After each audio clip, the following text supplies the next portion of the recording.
بسم الله الرحمن الرحيم الحمد لله رب العالمين والصلاة والسلام على نبينا محمد وعلى آله وصحبه أجمعين السلام عليكم ورحمة الله وبركاته hurmatli din kardeşlerim Allah'ın rahmeti bilen yangadan biz şuşu mübarek Ramazan gününde bugün indi 9. Ramazan şuşunday mübarek günde jıyıldık.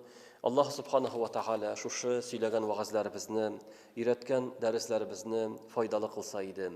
Kıyamet gününde şunun ecir savabına erişirge nasip eyleseydi. Hem kim şu vaazlarını tınlayıp, onlar ondan fayda alıp, hem algan gıylimleri bilen amel kılırga nasip bulsaydı. Hürmetli din kardeşlerim, aldağı tapşırılarda Kur'an fazileti turunda, onun savabı turunda söylegen idim. Bugün degen şu sözünü devam edip, Kur'an'ın Peygamberimiz sallallahu aleyhi ve sellem'den kelgen Kur'an okuşuğa nindi savablar vaqda etilgen. Şularga qagılışlı dağı bir neçe hadisini iske alıp gitesim kile. Abu Umama radiyallahu anhu Peygamberimiz sallallahu aleyhi ve sellem'den eyta rivayet etip eyta. Semiyatu Resulullah sallallahu aleyhi ve sellem min Allah'ın ilçesinden işittim deyin. İqra'ul Kur'ana fe innehu ye'ti yevmel kıyamete şefi'an li ashabihi dibeyten. Peygamberimiz eyta sallallahu aleyhi ve sellem Kur'an'ı okuyuz. Kur'an okuyuz. Şınlıkta onu okuyucularga şefaatçi bulup gelirdi. Li ashabihi dibeydi. Yani sahip, yani Kur'an bilen beyli bulgan kişiye. Kur'an'ın iptaşı kim ol? Kaçan ol onun bilen birge. Mana eğer degen senin iptaşın Kur'an iken, yani sen Kur'an'ı daimi okuysan iken, mana bu hadiste eğitmedi yadlavuşçılar deyip. Yani kimdir aytırga mümkün, min bit kup Kur'an'ı yattan bilmem. Yok. Kur'an bilen dost bol. Kur'an bilen dost bol. Kur'an'ı okuşu bol. Yani gün sayın, ez bolsa dağın, Kur'an okumay kalma. Eğer degen şolay bolsa, Peygamberimiz vaqda ite, Kur'an Kerim şefaatçi bolurdu ol kişilerge. Şolay yok, An-Nawas ibn Sabhan radiyallahu anhu'dan rivayet etilen, Peygamberimiz sallallahu aleyhi ve sellem'den işittim diye beyte bu kişi, Peygamberimiz aytdı dey, yu'te yevmel kıyameti bil Kur'an. Kıyamet gününde Kur'an'ı getirirlerdi. Yani kıyamet gününde Allah Teala nersene tiri uzu var idi. Yani Kur'an'ı getirirlerdi beyte. Allah'ın sözü ol Kur'an getirirlerdi. Ve ehlihillezine kanu ya'malun bihi fi'd dunya. Ham getirirler. Kim Kur'an bilen amel kıldı şularını getirirlerdi. Yani Kur'an bilen amel kılışlarını. Taqaddumuhu suratul Baqara ve Al-İmran tahajjani an sahibihima.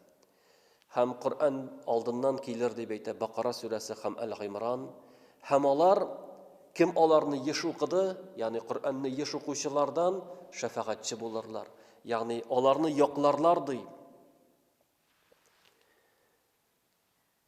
Yani Allah karşında yoklap söz eytirler. Ya Rabbim bu bit Kur'an okudu. Ya Rabbim ol bit benim bu surelerini okudu deyip Allah karşında söz eytirlerdi. Yani nindi zor nimet. Mana oyla kıyamet gününde kim sana iptaş bula? Mana özünge iptaş sayılsın kilse Kur'an'ı sayla. Kur'an iptaş bulacak hem seni yoklayacak. Eğer degen sen onun iptaşı bula alsan. Peygamberimiz sallallahu aleyhi ve sellem şulay yoktağı bir hadisinde aytam. Kur'an'da var deyip ayta bir sure deyip. 30 ayattan tıra deyip. 30 ayattan tıram. Hamul şefaat kılırdı özünün iptaşına. Yaki şefaat kılırdı kişiye şuşu 30 ayat. 30 ayat nerse ol? Tebarak suresi. Peygamberimiz aytti. Tebarakellezi biyedihil mulk. Tebarak suresi.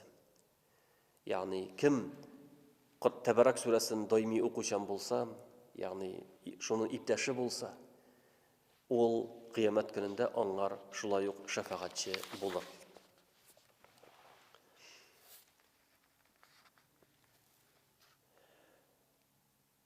Şulay yok Peygamberimiz sallallahu aleyhi ve sellem eytem. El-Kur'anu şafi'ati beyte. Kur'an ol şefaatçi dey. Kur'an şefaat kılışı. Ham yaklavşı. Патша янында кемнедер менә яклаган шикелле, шулай иттереп яклаучы. Ягъни ул кешене яклый. Шуңа күрә кем Коръәнне алдына куйса ди, ягъни аны укыса, аның белән гамәл кылса, Коръән аның алдында булса ди, юл күрсәткеч шикелле булса, ул аны җәннәткә алып барыр ди. Ә кем артына калдырса, ул аны җәһәннәмгә алып барыр дип әйтә. Ягъни менә бу хадистә Пәйгамбәрбез саллаллаһу алейхи ва саллям безгә исебезгә төшерә, кем Коръән белән гамәл кыла, кем аны укый, кем аны ярата, ул аны яклаячак һәм җәннәткә алып барачак.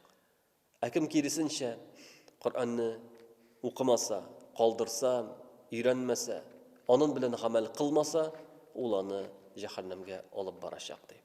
Шуңа күрә менә бу инде безгә аңлашыла Коръәннең, ягъни әгәр дә кеше Коръән даими Коръән укучы икән, ятлаучы гына түгел, укучы икән, шуның белән гамәл кыла икән, ул аны иншалла шафагать кылачак.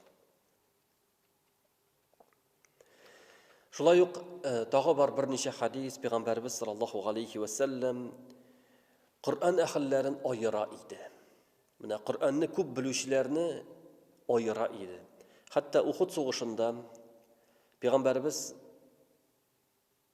иптәшләреннән күп кеше шаһид булды. Һәм аларның һәрберсенә кабер казырга аларның көчләре калмаган иде. Шуннан берничә зур кабер казыдылар һәм аларны бергә күмделәр.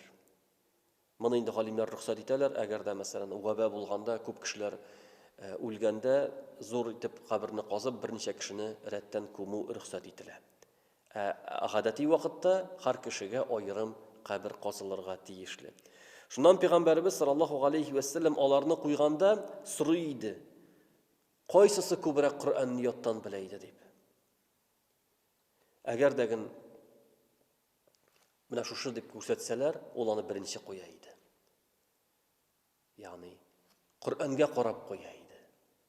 Коръәнне күпме яттан белә дип сорый иде, һәм беренчерәк шушы Коръәнне күбрәк белгән кешеләрне ләхәткә беренчерәк куя иде. Шулай ук икенче бер хадисендә Пәйгамбәрбез саллаллаһу алейхи ва саллям әйтә: "Инна лиллаһи әһлина минан нас." Аллаһ Тәгаләнең кешеләр арасыннан әһле бар дип әйтә. Ягъни аерым, якын кешеләре бар ди. Кыйла ман хум я Расулуллаһ. Пәйгамбәргә әйтәләр: "Я Расул, кем соң алар? Менә аерым кешеләр кемнәр соң алар?" дигәч, Әһлул Коръән хум әһлуллаһи ва хассатуһ.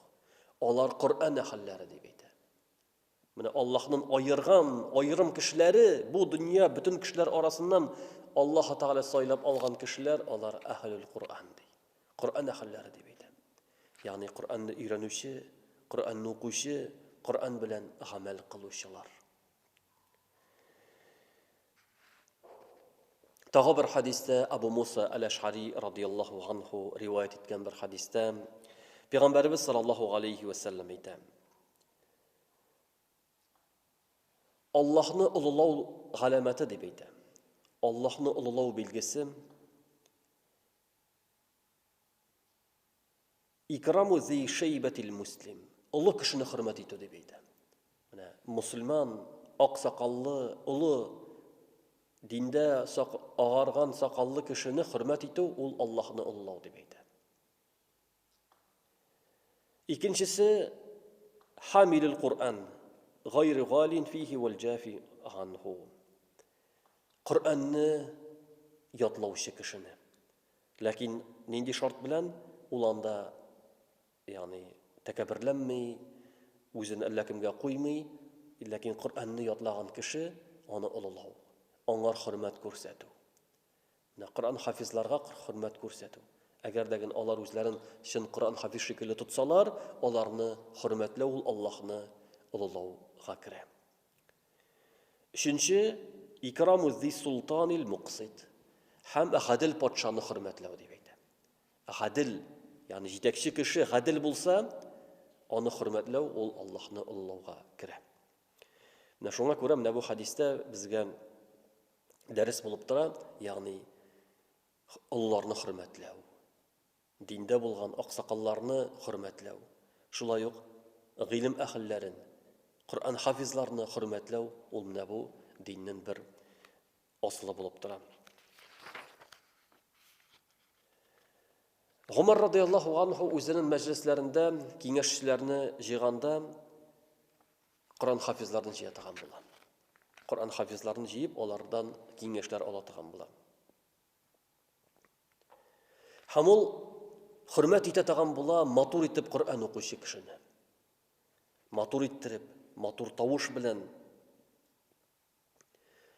ул аны беренче, мәсәлән, тәкъдим итә торган була. Шуңа күрә безнең арада, мисал өчен, балалар арасында яки яшь егетләр арасында Коръәннең матур иттереп укучылар бар икән, аларны укытырга кирәк. Аларны тәкъдим итәргә кирәк. Укуда менә бу инде борынгы безнең сахаба кирамнарның үрнәге булып тора. Шулай ук Коръән укыганда, менә Коръән укуның бер әдәбенә тукталасым килә. Ул да булса Коръәнне матур иттереп уку. Пәйгамбәрбез саллаллаһу алейхи ва саллям шулай дип кушты. Ягъни тәганни бил Коръән дип атала. Кычкырып көйләп уку. Коръәнне кеше булдыра алганча кычкырып көйләп укырга тиешле. Һәм аны үзенең тавышы белән матур айта. Тавышы белән матур айта. Ягъни көйләп дигән сүз тәҗвид кагыйдәләре белән. Тәҗвид кагыйдәләре белән, ягъни тарта торган җирдә тарта, тәҗвиднең идгам, иqlab кагыйдәләрен мәсәлән кулланып, матур иттереп укый. Һәм әгәр дәген ул аны мәсәлән тәэсирләнеп укый икән, мәгънәсенә төшенеп укый икән, һәм Аллаһ Тәгаләдән куркып укый икән, менә бу бик зур тәэсир. Хәтта менә Коръәнне язучы бер остаз Таһа Госман исемле, инде аңар 85 яшь, ул бик күп Коръәнне үз кулы белән күчергән, һәм хәзерге мәсәлән басмалар, алар Коръән басмалары аның кулы белән язылган. Ул әйтә, Коръән язганда ди, ул итаны яза дагын, аңлый дагын. Җәннәт аятлары турында язганда бик җиңел ди, рәхәт ди язарга. Ә кайчан җәһәннәм аятлары турында язганда куллар калтырый дип әйтә. Ягъни кеше күчерү генә түгел, ул язганда дагын тәэсирләнә. Шуңа күрә, әгәр дә кеше гарәпчә әзрәк чамалы икән, гарәпчә белә икән, Коръән аятларын укыганда, җәһәннәм турында укыганда әлбәттә тәэсирләнә. Шуңа Пәйгамбәрбез саллаллаһу алейхи ва саллям тәһаҗҗүд намазларында Коръән укыганда, әгәр дәген җәннәт турында берәр аят килсә, Аллаһтан сорый иде: "Я Раббым, җәннәтен насыйп ит" дип. Әгәр дәген җәһәннәм турында аятлар килсә, Аллаһка сыйына иде: "Я Раббым, коткарсаң иде, ул җәһәннәмнән" дип әйтә иде.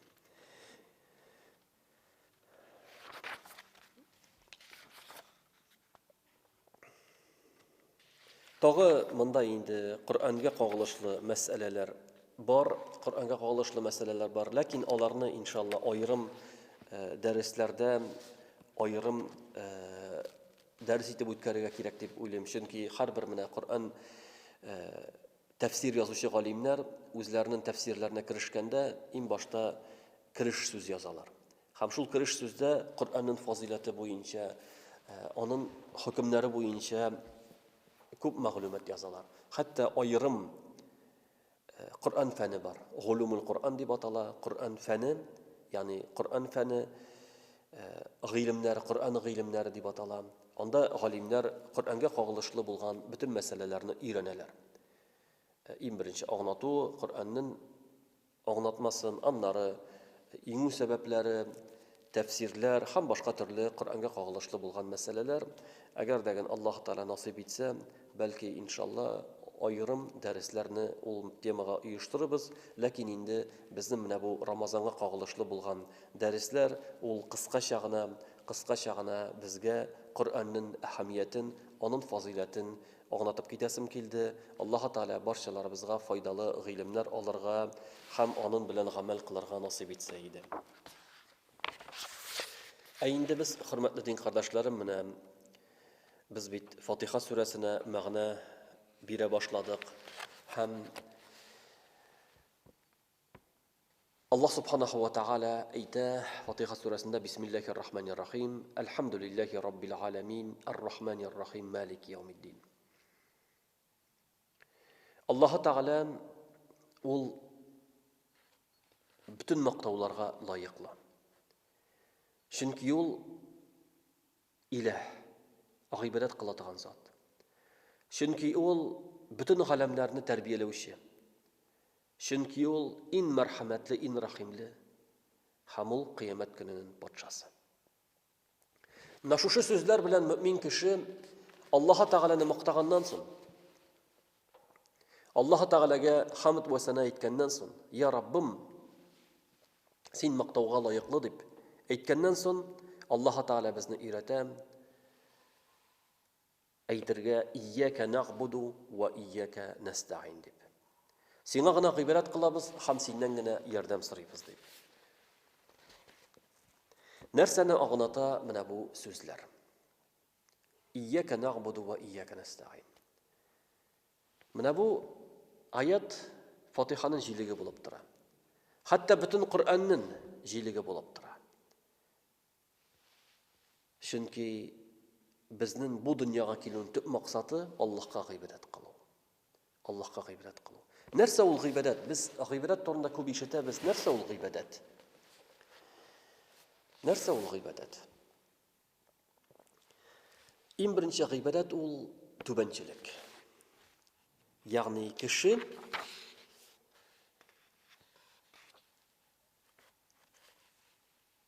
түбәнчелек кыла Аллаһ каршында. Һәм ул аннан ике сыйфат белән түбәнчелек кыла. Яратып Аллаһны. Һәм ул аның рәхмәтенә өмет итә һәм газабыннан курка. Ягъни менә бу түбәнчелек булырга тиеш шушы сыйфатларга бәйле.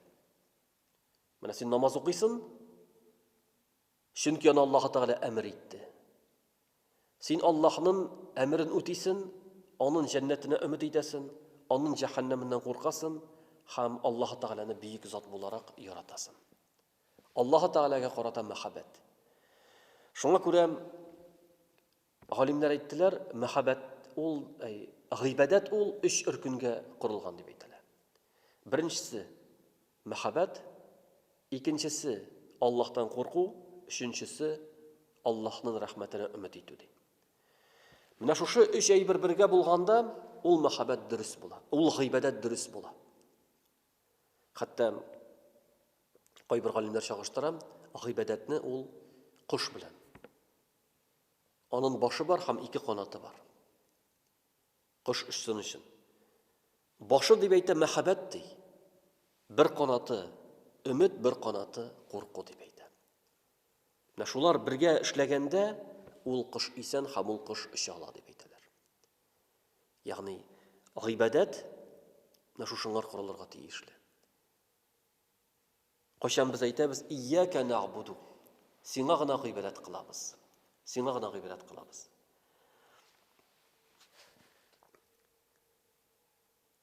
Кайбер галимнәр гыйбадәтнең мәгънәсен әйтәләр, исмун җамиъун ликулли ма юхиббуху Аллаһ ва ярдаху мин ал-аъмали вал-aqwali az-zahira wal-batina дип әйтәләр. Ягъни гыйбадәт ул бүтән Аллаһ Тәгалә яраткан, яшерен һәм күренгән яхшы гамәлләрне үз иченә җыйган сүз дип әйтәләр. Бүтәнесе дә гыйбадәт. Ягъни менә син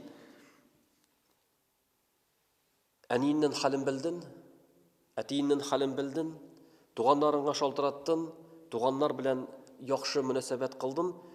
Аллаһ Тәгалә ярата әти-әнигә изгелек кылганны. Туганнар арасын яхшы мөнәсәбәтне Аллаһ Тәгалә ярата, менә бу гыйбадәт була дип әйтә. Ягъни менә бу гыйбадәткә гыйбадәт була. Ләкин гыйбадәтнең 2 шарты бар. Ул да булса ихлас белән булу. Ихластан Аллаһ ризалыгы өчен эшләү бу эшне һәм Пәйгамбәрбез өйрәткәнчә, ягъни дин кушканча гамәлләр булырга тиеш. Мәсәлән, кеше ихластан ниндидер бер эш эшли икән, мәсәлән, мисал өчен Корбан гаетендә атны корбан итеп чала. Ихластан менә минем ат корбан итәсем килә дип әйтә. Бу ихлас булсан да бу дөрес түгел, чөнки пәйгамбәрбез безгә кушмады атны корбан итеп чаларга. Корбан итеп чалына торган хайваннар билгеле. Дөя, сыер, үгез, кәҗә, сарык. Фақат шулар гына корбан итеп чалына. Шуңа күрә син ихлас, әмма ләкин пәйгамбәрбез кушканча эшләргә тиешлесең. Дин өйрәткәнчә эшләргә тиешлесең. Кемдер әйтә, мин ди, мәсәлән, ниндидер намаз укыйм ди. Тыелган вакытта. Бу вакытта намаз укырга ярамый, алай ярамый мәсәлән. Яки андый намаз юк мәсәлән. Рукухсыз намаз укый мисал өчен. Сәҗдәгә генә кыла, рукуха китми мәсәлән. Алай итеп намаз укырга дөрес түгел, һәм бу гамәлен дөрес түгел. Чөнки пәйгамбәрбез саллаллаһу алейхи ва саллям безгә гыйбадат кылуны өйрәтте. Хәтта әйтте: "Мен ахдаса фи амрина хаза ма лайса минhu фахуа рад" диде. Кем ниндидер яңалык кертсә диде, ул кире кагыла дип әйтте. Шулай булгач, менә без гыйбадатны кылыр өчен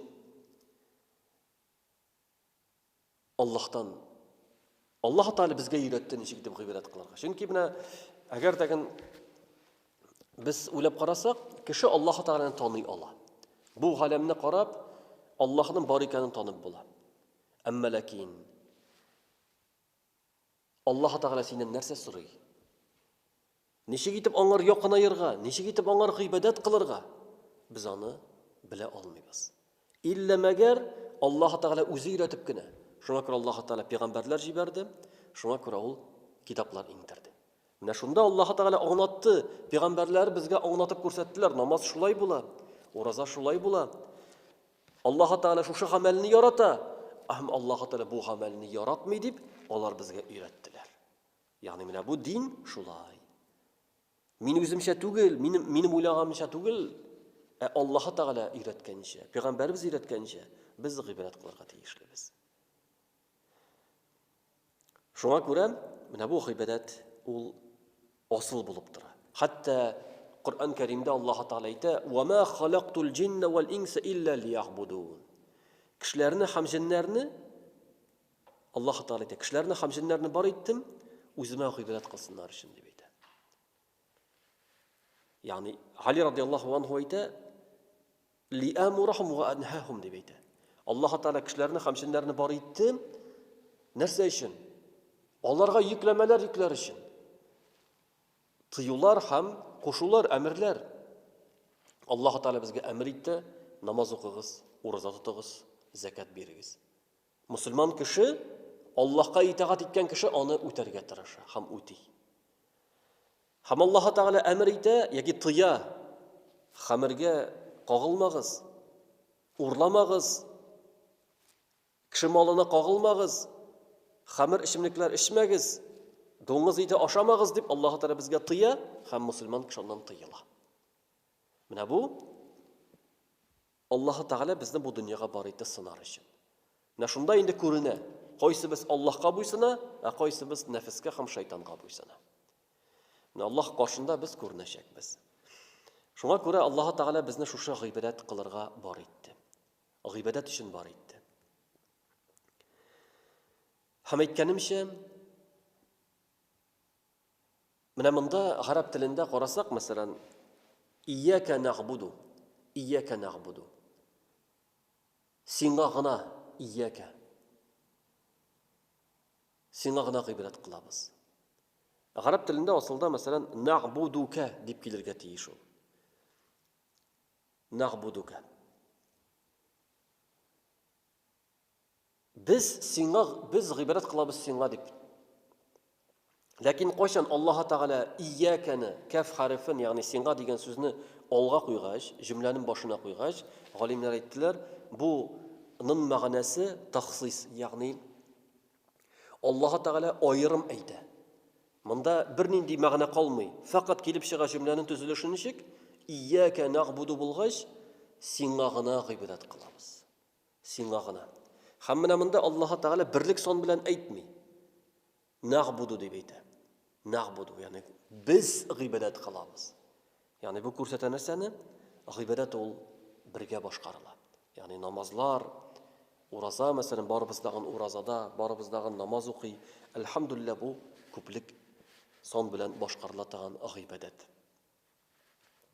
Na'buduka. Şunun için agar degin biz shu ma'noni anglasak,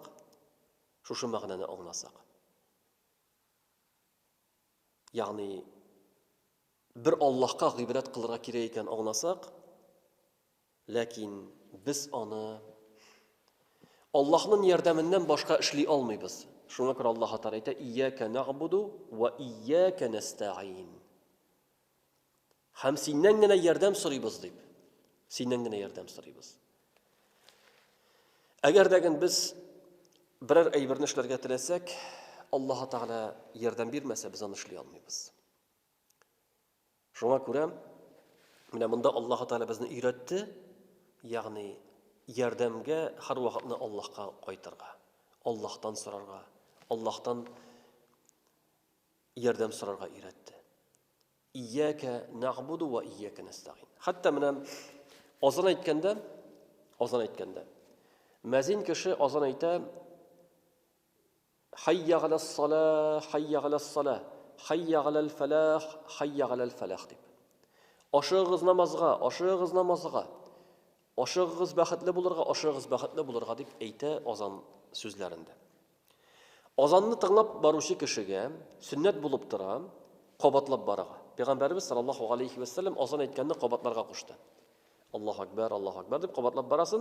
Annara shu so'zlarga kelgach, hayya 'alas salah, hayya 'alal falah degan so'zlarga kelgach, sen aytasan: la havla va la quvvata illa billah deb.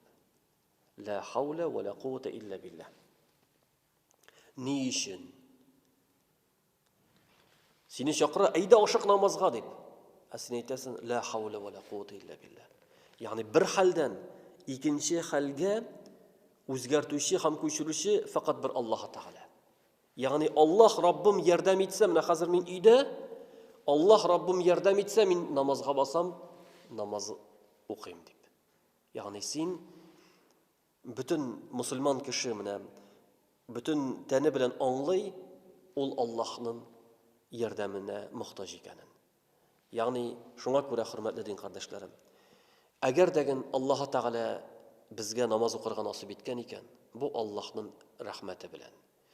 Agar da Alloh taolo shu oyni ro'za tuturga nasib etgan ekan, bu Allohning rahmati. Zakat berga nasib etgan ekan, bu Allohning rahmati. Ya'ni biz shuning uchun har vaqtni Allohga rahmatli bo'lishga tegishlimiz. Allohga rahmatli, chunki Allohning tavfiqi bilan, Allohning rahmati bilangina biz shu shunday ibodatlarni boshqara olamiz. Inshaalloh qolgan shu shunda qo'g'ilishli bo'lgan so'zlarni kelasi topshiriqlarda davom ettiramiz. Alloh subhanahu va taolo barchalarning turmushimizga barakat, mollarimizga barakat, ham Allohning amirlarini o'tab, tiyganlardan tiyilib, shu dunyoda Allah qo'shgancha yasharga nasib eylasa edi. Ham barchalarimizni shu Ramazon oylarida tutgan, barchalarimizga shu Ramazon oylarida tutgan o'razalarimiz qabullardan bo'lib, Alloh taolo barchalarimizni jahannam o'tidan qutuluvchi bandalardan yasaydi. Assalomu alaykum va rahmatullohi va barakatuh.